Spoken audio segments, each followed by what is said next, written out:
Hello, my name's Denise Mayer. If you're new to these podcasts, which are Step Up to Save Our Children, I wanted to tell you just a little bit about this organization. We started about 2018 because of the vaping epidemic that was starting out here and everywhere, honestly, in our township. And we wanted to make sure that parents were aware of the dangers affecting their children. And it's morphed into concerns about cannabis and fentanyl poisoning and other mental health issues as well. So we just provide an educational background with speakers and presentations. We've done a lot, but every day there's something new that needs to happen to it be addressed. So today I'm so excited to have my dear friend, and I say that seriously, she is my friend, and also on my coalition and trustee at Anderson Township, Lexi Lausten. Now, Lexi is a registered nurse with over 10 years in the field of clinical training and education development. While serving as a trustee, she continues her work in the area of renal care, where she's a clinical support specialist.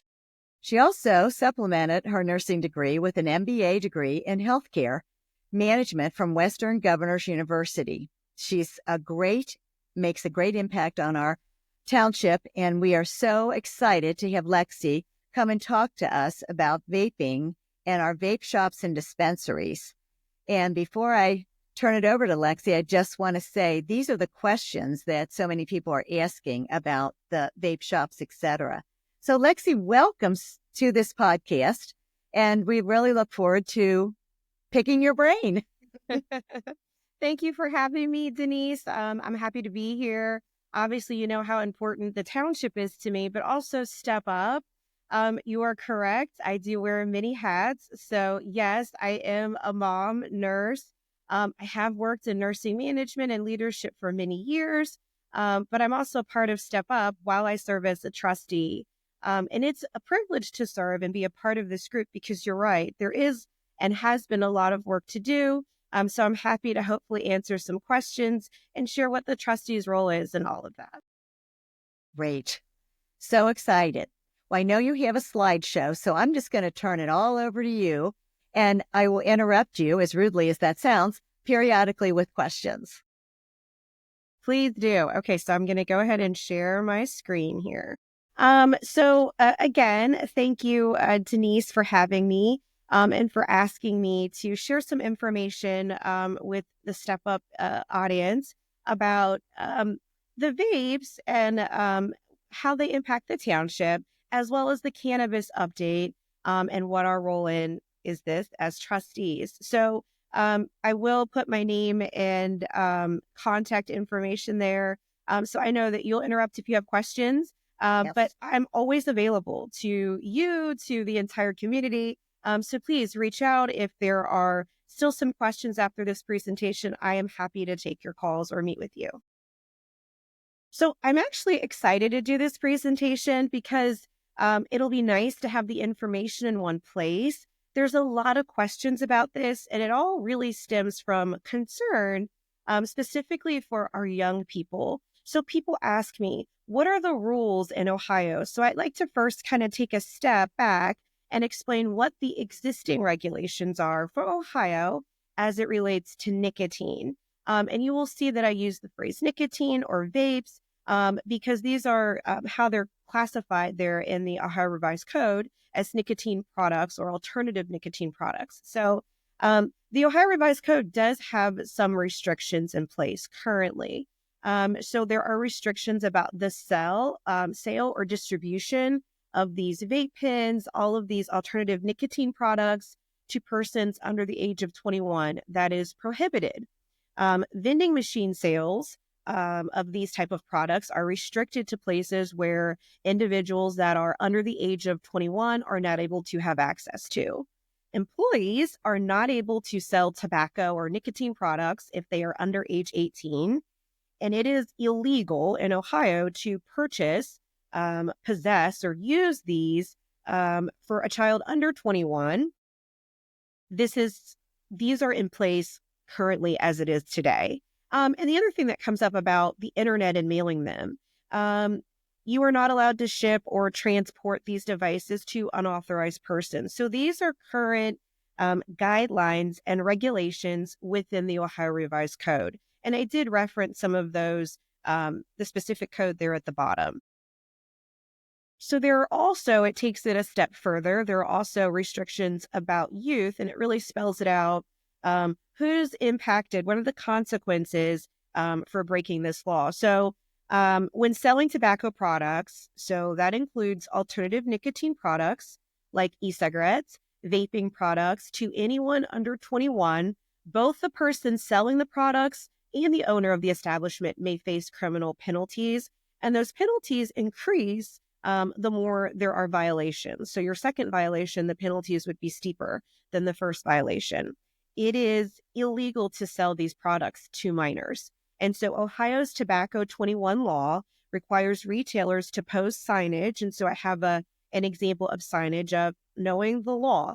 It's illegal to sell tobacco products, alternative nicotine products. So that's vape, that's the little tabs that people put under their tongue. All of these vaping products are not intended for youth, and the revised code has these restrictions built in. So it kind of explains what classifies these tobacco and vaping products. So that's cigarettes, electronic smoking devices, e-cigarettes, e-cigs, cigars, pipe tobacco, chewing tobacco, snuff. All of these products are all considered nicotine products, tobacco products. So this presents another question that I get quite often. What are the rules about who can sell these nicotine products, vapor products, tobacco products? So you do need a license or permit to sell these, but it is just your regular retail license. And there is a license to distribute these that's involved with paying taxes.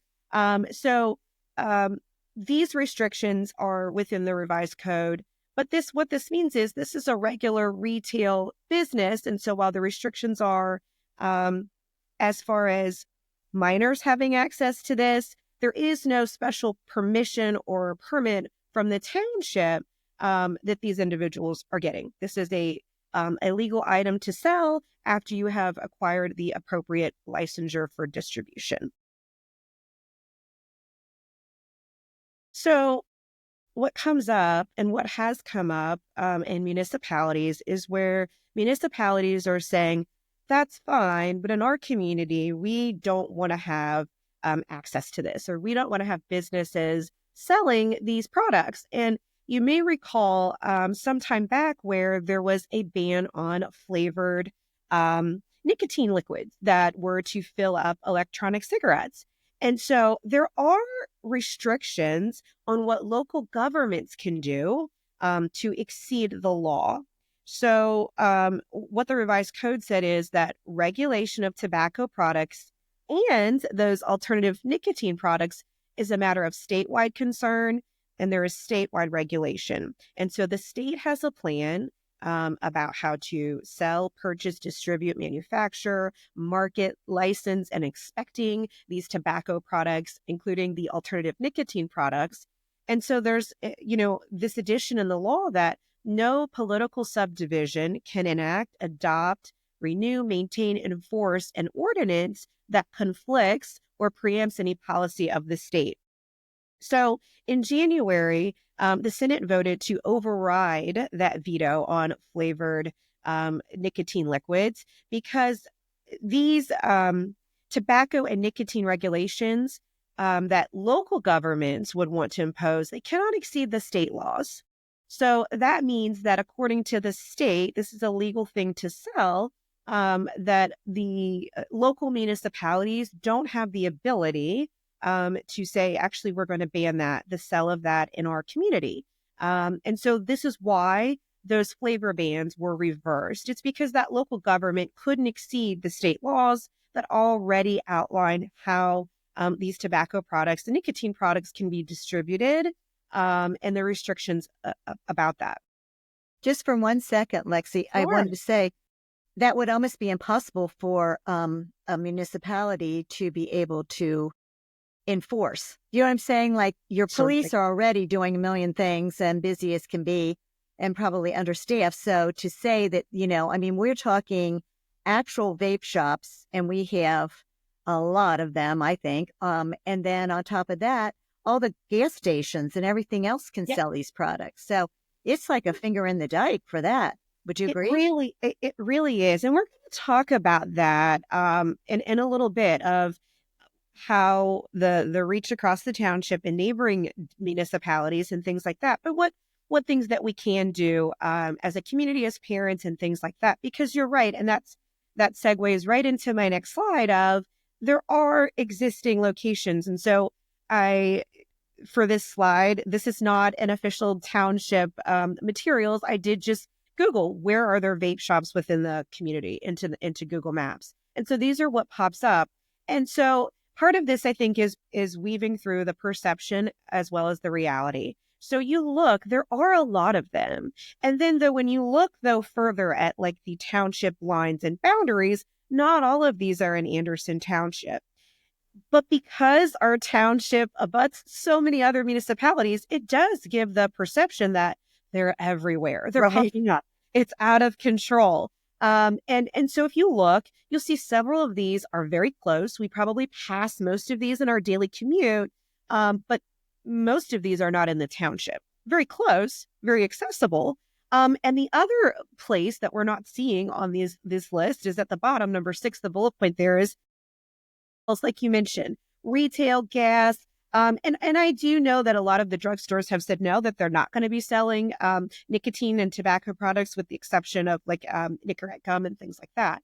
But drugstores for a long time were also a location where these things were accessible. So that leads into this. Is there an influx of vaping stores? We do know that there are a couple new locations, and I know by Beachmont, on Beachmont near 8 Mile, it's very visible. And so people see that and they're thinking, what is going on? And the question becomes, why are there so many? Why aren't the trustees stopping this? Why aren't we controlling that? And so that question really has to be answered of, why aren't the trustees stopping the sell or opening up a vapor business? And that question really is, why aren't we controlling what businesses are allowed to open and operate, legal businesses? And it reminds me of this question that I get quite a bit. Why do we have so many chicken restaurants? Why do we allow that? The question, the answer is similar. These are legal businesses that have provisions within the Ohio Revised Code to open and operate. They're clearly businesses that are bringing in revenue to the owners. And so as a business is successful, that's what determines whether or not it'll be in the township. And we like chicken. We must really like chicken out here. Really, this is a supply and demand thing, Yeah. and there is a demand. Right. And I do like to just talk about this just for a brief second. This is a good thing.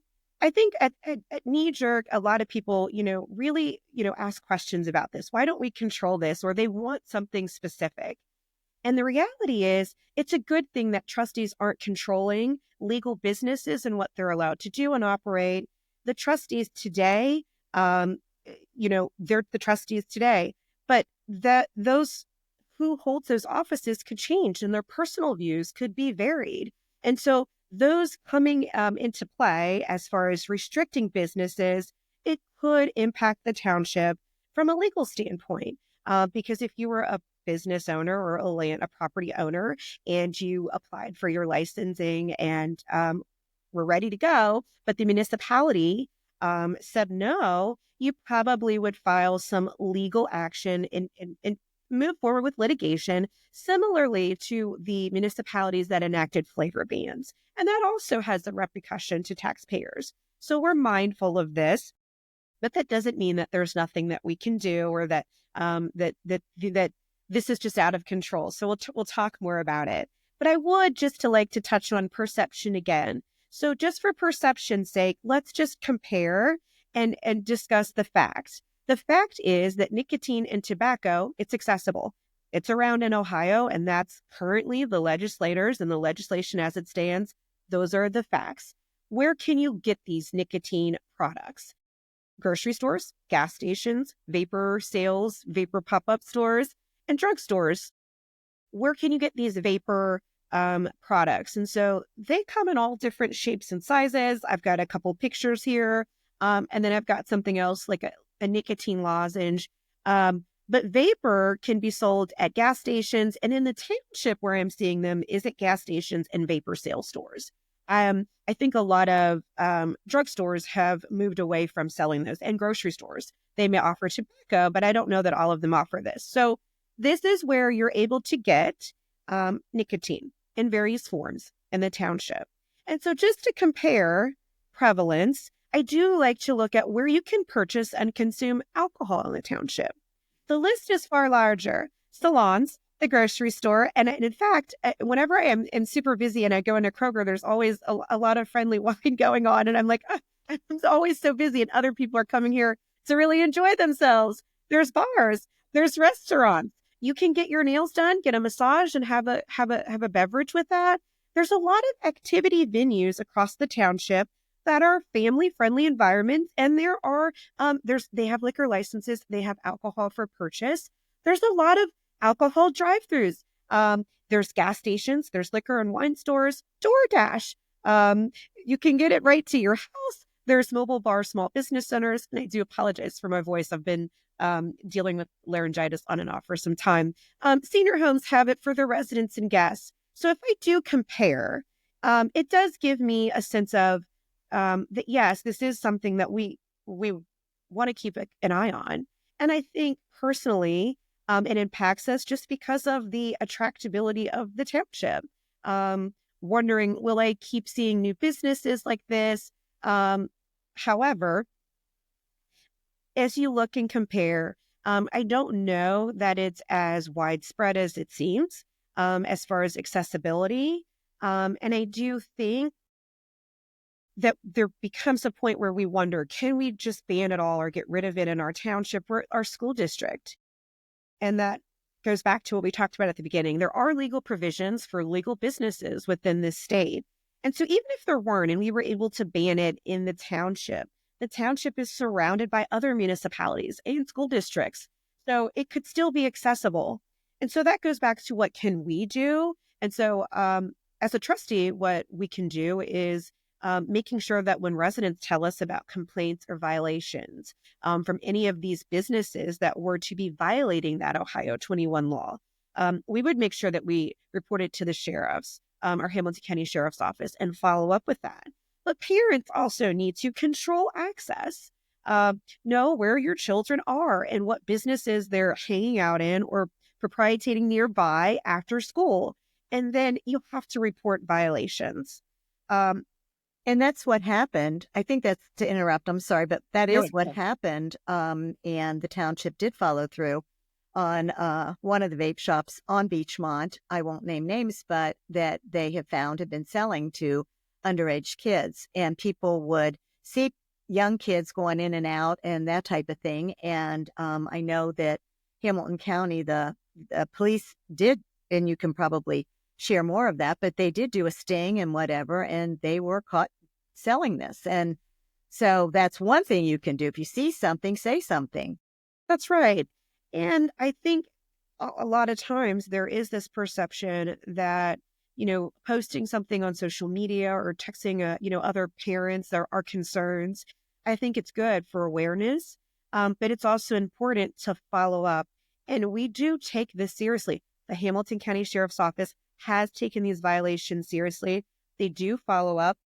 And so the person selling the products themselves, so the employee, is at risk for legal consequences for selling to the minor, but also the owner of the establishment. And so, yes, but nothing can be done if we don't know. And when we find this, we need to find out from our children, where is it coming from? Where do they get access? And we need to report it if we want to be able to do something about it. Because these businesses, as long as people are giving them money, we will probably see them. And it may be a time where they're not as exciting, I don't know. But until then, we have to do our part as parents and taking off my trusty hat and you're here as a mother and knowing where our kids are, what they have access to, and following up when there is something concerning. Absolutely. So I'm going to switch gears if that's okay. Is there any other questions, Denise, just about the nicotine, the vapor before I move on to the No, second? go ahead and move on because then I'll probably have some combined questions. Sounds good. So there was an Ohio 2023 ballot initiative about cannabis. And so this was for non-medical cannabis.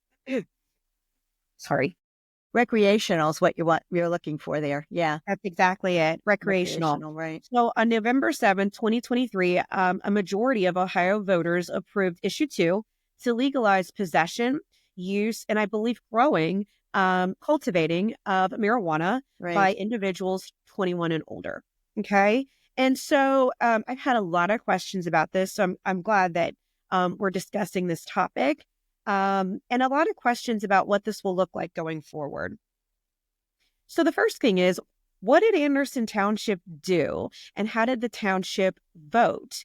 And so I did poll for this slide, but this is what we looked at when this ballot initiative first passed. Not just what happened statewide, but what did our township, what did our community say that they wanted? And so I think the results for many were surprising at the overwhelming vote for yes. So if you look, and I hope I'm not missing anyone because I did, these are just screen cap grabs of the ballots, but overwhelmingly it was a yes. There wasn't a single, from what I saw, precinct that voted no. And for a lot of ballot initiatives, this was a rather surprising percentage for yes. 70%, 73s, lots of high yes, 71%. And so for us as a township, this is what we looked at to determine the type of resolution that we were going to enact, and the type of restrictions that we were going to place on this. So overwhelmingly, the township said that, yes, they believe that the residents in this community should have access to this.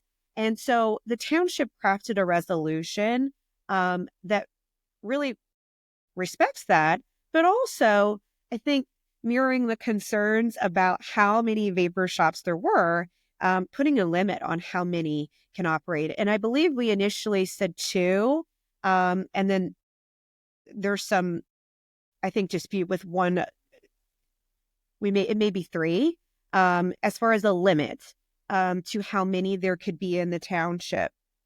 And this is a copy of the resolution, but this is also online because the township's regulations, as far as limiting the number, are really the only limitations we can have without superseding the state, because the state's regulations about this are pretty stringent as far as where they can be located, the security. And so I'll kind of go through a couple of these things like this. So are there any rules about where dispensaries can be located? So they can't be within 500 feet of a school, a church, playground, park. They are not allowed to be in a 1 mile proximity from another proposed dispensary. They are required to have certain security rules and policy and procedures. And so they have to show that they are in compliance with local restrictions as far as the number. And so we will be notified as local authorities when there is a new dispensary ready to open as they work through that process for obtaining their licensure. Let me go back here. Like that high number of voters who voted that they wanted access to that were fairly, I don't want to say uneducated, but that's not the word, but uninformed as to what the outcomes could be for the young people. And I'm not going to get into all that because that's another whole podcast. But the fact that these kids could get a hold of this and that it was such high potency, I think a lot of people had thought, this is the pot of the Woodstock days, and it's not. This is such high potency. And it was coming in so many different forms, the edibles and, the the vapes and that type of thing. And so, as I said, that could be 2 or 3 more podcasts, but I think they just didn't understand fully what this was going to look like. And I think, in my working as a nurse, I think too, the user is surprising who the user is, who's using medical marijuana. And so I think a lot of people know someone that is either currently or that was at one point using medical marijuana for treatment for various things. And so it has opened up to them that having this accessible would prevent some of those riskier things, like having someone else go to get it because it's farther to get to, having it pass through multiple hands to get back to the person that gave the person the money or the order to get their medical marijuana. I do think that there is perhaps some maybe misinformation about what it is. You're correct that it isn't the same leaf marijuana plant from Woodstock. It is available in many different forms and strengths. And so this has opened up things for, I'm sure, school districts and schools as far as being aware of what to look for, as far as students may be consuming something and symptoms being atypical to what we would expect, and things like that. So Then you throw in the fentanyl poisoning of some of these products if you don't know where you're getting it, and it's like the Wild West. And I think we're just going to see more and more um, crazy things from it. But as I said, those are other podcasts. yeah, well, I think, we could get into, we could really go down deep into the rabbit hole and really get into some great discussions about this, Absolutely. in particular, and accessibility in general and things like this. However, I will say this. I do feel that as a trustee, I do have several strong principles and convictions just as a human being. But as a trustee, I do represent the community at large. And I do want to stay within the community's wishes, but also the frameworks within the revised code, but as well as do a good job in making sure that we know how to protect our children, and things like this. And so I think a big part of this is going to come to empowering parents to see something, say something. So having those open, honest, and not fear-based discussions with their children, which seem to be more effective, giving them the Absolutely. facts. Not any hyperbole, but giving them the facts so that they can make a responsible decision, trusting but verifying as parents, because it's true, it's a different world. And we know that, very quickly we blink and they go from a high schooler to a young adult. And Right. so it's really important that we do give them the tools, that we report violations, and stay alert and vigilant as parents, understanding that there is going to be access in the state, in communities around the state, and that we have to make sure that individually and that as a community, we're protecting our children, and that as trustees, if something's not right and something is reported to me, or the other trustees, I speak for all of us, we take it seriously. And it's not something that we're just going to let go, just because there are provisions to have these businesses, Right. with And within the I think it's county. unfair to put the education of our children and the parenting of our children on the township or also on the school system. And I think that is where we make a mistake. We are still responsible for our own children, and talking to them is our number one priority. So, I mean, it No, is, I agree. I think, yeah. I think it's just a reminder. Mhm. We are all so busy and our lives are moving so quickly. I'm a Right. mom. It pops up on my phone, pictures of my children from when I was running for office and how Mhm. much they've grown. It's Right. crazy how fast the time flies. Mhm. And so it's shocking how much things have changed, how much access and knowledge that they have right at their fingertips in their phone.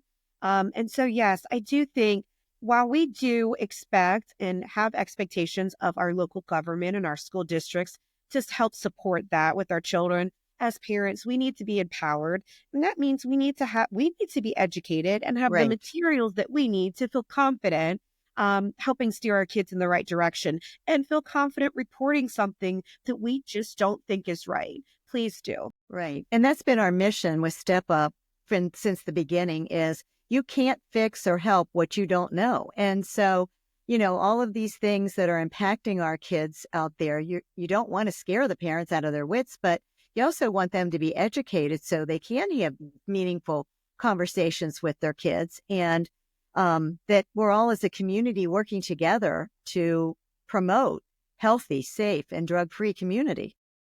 Exactly. I full-heartedly agree. And this is why I think it's so important that we don't shy away from these discussions. I put my contact information out there because I do want people to talk to me about it. I never want people to perceive that this is just happening and taking over and we just don't care. No, it's not that at all. And we need to be empowered to know what to do when something's not right and to protect our children while still, respecting that the laws and things will change. And who knows, they may change back. We really don't know because legislators change. Right, And so things right. really do. What it looks like today may not be what it looks like tomorrow. There may be litigation and things that change precedent. Their legislators may change. And so residents can also push for change if this is something that they wanted. So there's a lot of different angles as far as pushing legislators to impose further restrictions on selling vapor products. There are a lot of different angles to make sure that we're doing as much as we can to prevent our most vulnerable from having access. Well, I've noticed, and I don't know if you would agree, but just in the last, I would say maybe 4 or 5 months that I've noticed, I smell cannabis, smell pot, because it smells like a skunk. I smell it everywhere. I smell it from coming out of cars. I smell it, at different events. I don't want to say Definitely at school events, but if you yeah, go, just if you go out in the evening, it's um, horrible. Right. you'll go wherever you are, any type Mhm. of nightlife or evening activity like that, dinner, theater, or something like that. Right. It's definitely out there, and so Definitely. and that's a good call out, actually. Kind of to touch back to what we've been discussing. Mhm. You could not have it anywhere in your municipality, and then you guys go out, and it's right there in your It's face. there. It's It's everywhere. You go everywhere. downtown or, it doesn't matter. We were Absolutely. at a thing, my granddaughter just got her master's in nursing and we went to the graduation and we all got out of the car and my little granddaughter that's only like 9, she said, "Ooh, I smell that." We couldn't figure out where it was. What was the car parked next to us? The whole car smelled like that. Yeah, So yeah, it's everywhere. It really, it really is. is. It's And I very think, prevalent. mhm, It's accessible. right. A lot of it, I think, too, is culture. There is Mhm. still stigma behind it. Yeah. Even though I know, for example, sometimes I would go to do like a dialysis treatment on a patient that had lots of complications and had a hard time sitting with treatment. And I'd say, "You're doing so much better today. What's changed? I'm happy to see the treatment's going well." And they'd say, "Well, I started medical marijuana before dialysis." So on the both sides of the coin, I've seen people be impacted from it positively. And when these laws are enacted, it wasn't for our children to have access. No, And so never. it requires increased vigilance on our part as trustees, as parents, teachers, as community members, as well as if we want to see change, we would need to push for change with the legislators. We would. And I think the change has to start in your home, to be truthful. And, the drugs will continue to come. They just will. They have forever. And there will be something else that, is a danger to our kids as they're growing up and a danger to us in general. And I think that it's resiliency in our kids is the only answer. And that gets back to building them up and knowing where they are and not being necessarily a helicopter parent, but being involved and understanding. And so I think resiliency is the answer because they're risky. Their brains aren't developed all the way. So Yeah, yeah, and that's not who this was intended no, for those never. reasons, because Mm-mm. we do know that the impact of using really many central nervous system altering medications and things, and more specifically illicit substances the impact on a developing brain Right. is totally different than someone casually using this to help them with treatment or for different reasons. Right. It's totally different. And so that's not the intention. And you're right. We are going to have to be vigilant, but also resilient. You're right. Because the ways that children will learn to communicate with each other and have access to different things, it's always going to be evolving, Right. Yeah. different Mhm. from when I was in high school to my youngest from now, I'm sure, to when my oldest or I got this switch from my oldest to when my youngest Yeah. is a senior. It will Right. probably look a little bit different. Yeah. And I'm sorry, Denise, I'm going to have to pause this just for a second. I'm going to have to, I feel a sneeze coming on here. Yeah. Sure.